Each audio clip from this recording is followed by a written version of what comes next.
Bienvenue dans notre podcast Français à la perfection. Bonjour à tous et bienvenue dans notre podcast. Aujourd'hui, on va parler d'un sujet très important pour tous ceux qui apprennent une langue étrangère, comment commencer à penser directement dans cette langue. Et pour en discuter avec moi, j'ai Julien. Salut Julien. Salut Clara, salut à tous. Oui, c'est une question cruciale. Beaucoup de gens se demandent comment éviter de tout traduire dans leur tête. Parce que tant qu'on traduit, on ne pense pas vraiment dans la langue et ça ralentit la communication. Exactement. Et c'est normal au début, parce que notre cerveau est habitué à fonctionner dans notre langue maternelle. Mais il faut créer de nouvelles connexions pour que la langue étrangère devienne plus naturelle. Une bonne façon de commencer, c'est d'associer les mots directement aux objets ou aux concepts sans passer par sa langue maternelle. Par exemple, quand je regardais un arbre, au lieu de penser arbre en français et de traduire, j'essayais de me dire directement tree en anglais. Oui, c'est une super astuce. Moi, j'avais un carnet où j'écrivais des mots et des phrases que je voulais utiliser dans la journée. Et puis, je faisais l'effort de les dire mentalement chaque fois que je n'avais l'occasion. Ah, c'est une bonne méthode. Moi, j'ai aussi utilisé les post-it. J'en mettais partout dans ma chambre avec des mots dans la langue que j'apprenais. Comme ça, chaque fois que je voyais un objet, je lisais le mot correspondant. Une autre technique qui marche bien, c'est de parler à soi-même.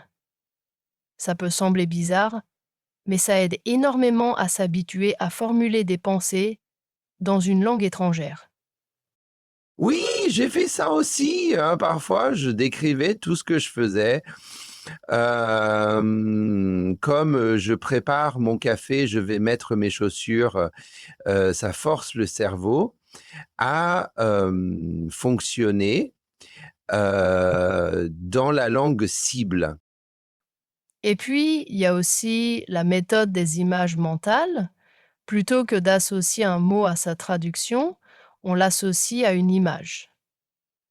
Par exemple, au lieu de penser le soleil signifie sun, on imagine directement le soleil quand on entend sun. Exactement. Et en plus, ça marche super bien pour mémoriser du vocabulaire sans trop d'efforts. Il y a aussi une autre astuce que j'adore, changer la langue de son téléphone et de ses applications. Ça oblige à interagir avec la langue au quotidien, même sans s'y rendre compte. Oui, j'ai fait ça avec mon téléphone et aussi avec mes réseaux sociaux.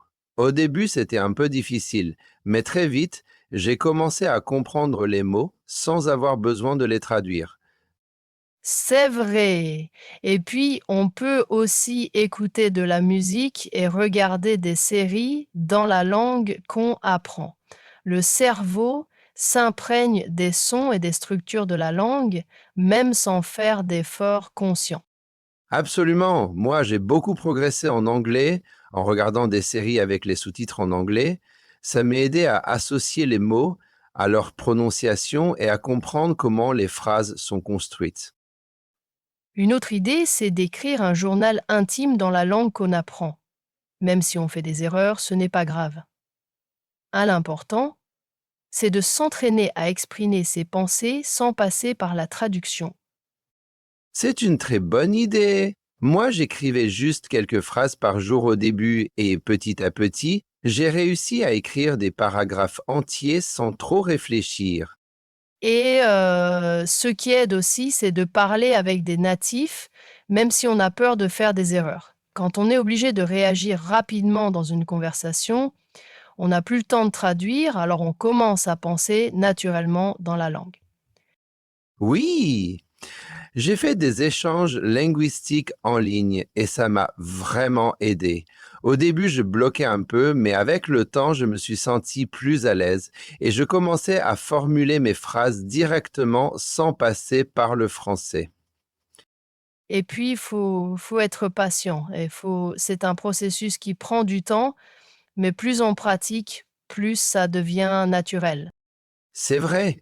Et le plus important, c'est de ne pas avoir peur de faire des erreurs.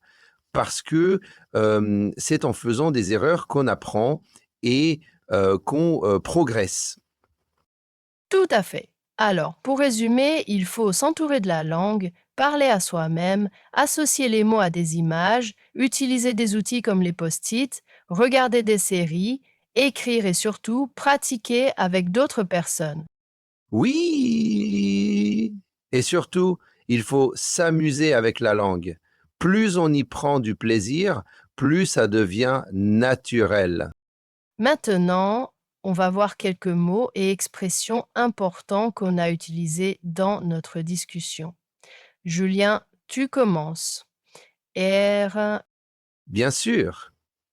Alors, on commence avec le mot traduire. Transformer un mot ou une phrase d'une langue à une autre. Exemple, au début, je traduisais toujours du français à l'anglais dans ma tête. Mais maintenant, je pense directement en anglais. très bien. Ensuite, on a parlé du mot associer. Lier deux choses ensemble dans son esprit. Exemple, j'associe toujours le mot soleil avec l'image du soleil dans le ciel. Exactement. Ensuite, il y avait le mot méthode. Une façon organisée de faire quelque chose pour obtenir un résultat exemple. La meilleure méthode pour apprendre une langue, c'est de l'écouter tous les jours. Super. Ensuite, on a parlé de formuler. Construire une phrase ou une pensée de manière claire. Exemple. Au début, Jus avait du mal à formuler mes idées en italien, mais avec le temps, c'est devenu plus facile. Oui, et il y avait aussi le mot structure, organisation des éléments d'une phrase ou d'un texte. Exemple, les structures des phrases en espagnol sont parfois différentes de celles en français.